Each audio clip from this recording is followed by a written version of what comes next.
नमस्ते दोस्ती। आज के इस वीडियो के अंदर हम बात करेंगे कि अम्ल का पीएच मान कितना होता है। यानी जो एसिड होता है उसका एक पीएच मान होता है और ये पीएच मान क्या है और अम्ल का पीएच मान कितना होता है, इसके बारे में आपको हम काफ़ी अच्छी जानकारी देंगे। मगर उससे पहले कृपया वीडियो को लाइक करें और चैनल को सब्सक्राइब भी जरूर करें। आइए वीडियो को शुरू करते हैं और हम सबसे पहले बात करते हैं कि अम्ल का पीएच मान कितना होता है। ऑप्शन ए 3 से ज़्यादा, ऑप्शन बी 7 से 14 के बीच में, ऑप्शन सी 0 से 7 से के बीच में, ऑप्शन डी 7 से ज़्यादा।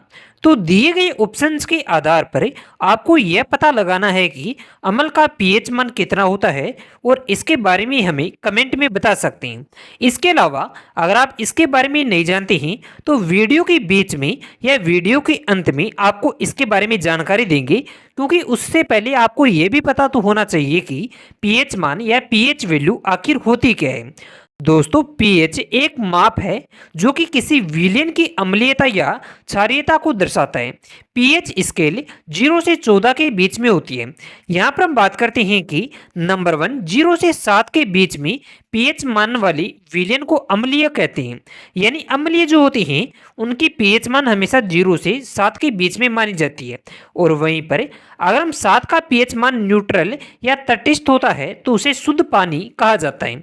और नंबर 3 होता है 7 से 14 के बीच में पीएच मान वाले विलयन को क्षारीय यानी बेसिक कहते हैं। तो इस तरह से दोस्तों आपने अब समझा कि पीएच मान जो होता है वह 3 भागों में बांटा जा सकता है।